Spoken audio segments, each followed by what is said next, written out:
Okay, so we've all been there, right? Scrolling, and wondering, how on earth did that go viral? Right. Like some things just explode online and others, crickets. Exactly. So today's deep dive is going to be juicy. We're talking viral content, what it is, why it matters, and how to make it happen. And lucky for us, this source we're diving into is basically the viral playbook. Yeah, it's a question that fascinates everyone, scientists, marketers, even your grandma who loves sharing those cat videos on Facebook. And the thing is, it's not all just random chance. There's a real psychology behind why people click that share button. It's not just about luck, so no more crossing our fingers and hoping for the best. Well, a little luck never hurts. But this source gets right into it, saying that for content to be truly viral, it needs that exponential growth. Like, think wildfire. It's not just a couple of likes, it's a whole explosion of shares and engagement. Okay, so not just a spark, a whole explosion. I like it. Exactly. And the impact, well, it's huge. Think about the ice bucket challenge. Yeah. I mean, everyone, from celebrities to your neighbor, was dumping ice water on their heads. And that single campaign raised millions for ALS research. That's insane. Millions. Okay, so talk about impact. So where do we even start? How do we tap into that viral magic? Well, our source dives deep into the psychology behind it all. And one of the first things it talks about is emotion. Content that triggers a strong emotional response, that's the stuff that gets shared. That makes sense. You're more likely to share something that made you laugh or cry than something that was just kind of blah, blah, blah. Totally. It's like our brains are hardwired for it. Think about the last thing you shared online. I bet it was something that I know. sparked a feeling, right? Made you laugh, made you think, something. Absolutely. But it's not just about throwing any old emotion out there, right? Right. You have to be smart about it. That's where understanding your audience comes in. Mhm. What makes them tick? What do they care about? Okay, so know your audience, tap into those emotions. Got it. This is already eye-opening. It's just the tip of the iceberg. This source is full of gold. And one of the things it keeps coming back to is this idea of shareability. Shareability. So, like, what makes something inherently shareable? Tell me more. So you know how sometimes you see something online, Mm-hmm. you're like, I have to show this to someone? It's just got that thing, that spark. Maybe it's super relatable, maybe it's visually stunning, maybe it tells a story that just pulls you in. Okay, yeah. Like those personality quizzes everyone loves. Which Disney character are you? I'm totally guilty of sharing those. Exactly. People love sharing things that help them connect with others, spark a conversation, or offer some kind of value. That's shareability in action. So we've got the feels down, the shareability factor, but how do we actually make it happen? Because this source doesn't just stop at the why, it digs into the how, the actual strategies behind going viral. It's like unlocking the secret formula. And one of the key ingredients, trends. Knowing how to ride that wave of what's hot online. Okay, so like jumping on that viral dance challenge at just the right moment. Exactly. It's about being timely, being in the know. Our source talks about being a savvy consumer of, well, everything. Keep an eye on social media, news outlets. What are people talking about? What's got them hooked? I see. So it's like not just having a brilliant idea, but having a brilliant idea at the perfect moment. Like that brand that totally nailed their tweet about candlelit board meetings during that massive power outage last year. The perfect example. That's what we call real-time marketing, striking while the iron's hot. Yeah. But there's another piece to this whole trend puzzle, and they're basically online royalty, influencers. Ah, yes. Those internet superstars who can seemingly make anything go viral with a single post. It's true, they have a certain dot influence, you could say. But, and this is something our source stresses, it's not just about finding the biggest account with the most followers. It's about finding the right influencers for your brand, your message. Authenticity, right. It has to be genuine. Like if I see my favorite foodie influencer rave about some new spice blend, I'm way more likely to try it than if some random company just throws an ad at me. 100%. It's like getting a recommendation from a friend.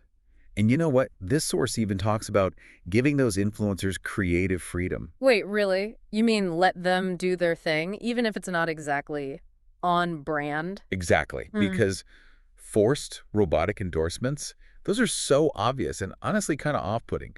People can spot a sales pitch a mile away. Right. Give me authenticity, give me realness. Okay, so we've got our trends, we've got our influencers, we're tapping into those emotions. What am I missing? One of the most overlooked aspects of viral content, the call to action. Oh, right. Don't leave it up to chance. Literally tell people what you want them to do. Share, comment, subscribe. Precisely. But okay, let's get real for a sec. Even with the best strategies, the perfect timing, the most authentic influencers, sometimes it just doesn't work, right? It's true. Some things just don't take off. It's like there's this whole other element at play, something we can't quite control. And our source doesn't shy away from it. In fact, it dedicates a whole section to the role of .luck. Because sometimes it really does feel like the internet just does its own thing. Like, remember that Chewbacca mom video? Pure, unexpected viral gold. No strategy meeting could have planned that. Exactly. You can have all the right ingredients, the perfect recipe, and sometimes the internet gods just have other plans. So what's the takeaway here? Are we just at the mercy of the internet gods? Not entirely. And that's what's so encouraging about this source. It emphasizes that while we can't control everything, understanding these principles, these levers we can pull, emotions, shareability, trends, it dramatically increases our chances of success. It's like they say, luck is what happens when preparation meets opportunity. So we can't predict everything the internet's going to do, but we can definitely play the odds. And speaking of odds, our source dropped another truth bomb on me. Timing is everything when it comes to going viral. Isn't it? It's like knowing when to post is just as important as what you post. Totally blew my mind. And get this, the source says weekdays, particularly Tuesdays and Wednesdays. Those are prime time for viral content. It makes sense when you think about it. Yeah. Weekdays, people are at work, maybe a little bored, looking for a distraction. So all those weekend brunch pics, they're better off in my private group chat. Not exactly prime time viral material. Exactly. Save the fun stuff for your friends. Weekdays, it's all about grabbing attention in that online sea of content. This is such good intel. Okay, so we've got timing down. What else? Well, this one's a bit of a reality check. Our ever-shrinking attention spans. The source points out that shorter videos tend to perform way better when it comes to shares. Makes sense. We're all about that instant gratification these days. Right. Our brains are wired for quick hits of information, so shorter, snappier content that's more likely to be watched all the way through and then shared. Shorter, snappier, more shareable. Got it. But as much as we're loving all the strategy talk, this source doesn't shy away from something super important. The ethical side of viral content. It's a conversation we need to have more of. Just because something's trending doesn't mean it's okay to appropriate it for your own gain. Right, like using a cultural symbol just for clicks without understanding its significance, not cool. Our source is all about being mindful, being respectful. Absolutely. It also talks about the pressure to go viral, which, let's be real, can lead to some pretty shady behavior online. Oh, tell me about it. Clickbait headlines, exaggerated stories. It's like the dark side of the viral chase. Exactly.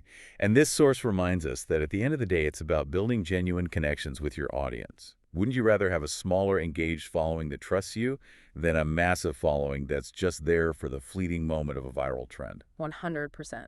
Quality over quantity every time. So as we wrap up this deep dive into the wild world of viral content, what are some key things our listeners should remember? What's the secret sauce? Well, our source lays it out beautifully. Know your audience, make it shareable, leverage those powerful stories, keep an eye on trends, and don't underestimate the power of influencers. Oh. And maybe most importantly, have fun with it. Yes. Because at the end of the day, it's about connecting with people, making them laugh, making them think. If you're not enjoying the process, it's going to show. This has been such a fascinating deep dive. I'm already itching to revamp my entire content strategy. What about you? Absolutely. This source was a goldmine of information. I think the biggest takeaway for me is that going viral, it's not just about luck. It's about understanding the science behind it, the psychology of sharing, and then using that knowledge to create something truly engaging. So well said. It's like that perfect blend of art and science, creativity and strategy. And hey, a little bit of luck never hurts either. Never hurts. This has been another deep dive full of juicy insights. Remember, folks, the internet's always changing, but the power of human connection, that's timeless.